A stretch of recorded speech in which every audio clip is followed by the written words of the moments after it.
star de cinéma, Jean-Paul Belmondo a joué dans près de 80 films. Alors que l'acteur faisait ses propres cascades, son fils, Paul Belmondo, a parfois eu peur pour lui. Dans un entretien accordé à Paris Match, il s'est en effet remémoré, pour une émission de TF1, en 1985, debout sur le toit d'une voiture en marche, il devait attraper une échelle de corde suspendue à un avion. Le genre de choses impossibles qu'il avait pourtant dû réaliser déjà 10 fois. Sauf que ce jour-là, il est tombé sur le dos à plus de 100 km/h et s'est vraiment blessé. Enfin, le fils de la star a ajouté, « J'avais une vingtaine d'années et j'ai pris conscience qu'il pouvait lui arriver quelque chose d'irrémédiable, que la chance pouvait l'abandonner. Je n'avais jamais ressenti ça avant, parce qu'il tournait tout en dérision. Entorse, fracture, rien n'était jamais grave, il fallait en rire. Surtout, ne jamais se plaindre. Mon père était une force de la nature, un dur au mal. Son seuil de tolérance à la douleur était hors du commun. » Amoureux du risque, Jean-Paul Belmondo était fan de cascades. Si je les faisais, c'était parce que ça m'amusait.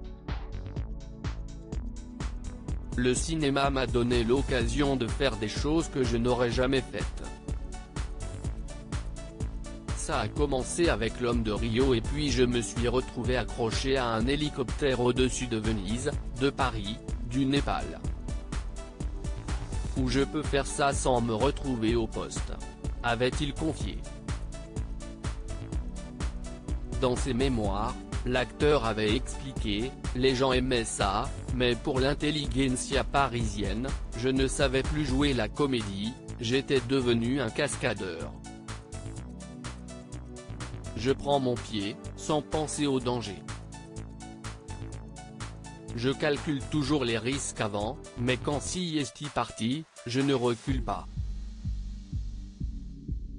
Si un jour, j'en ai assez, alors je dirai les textes de Duras. »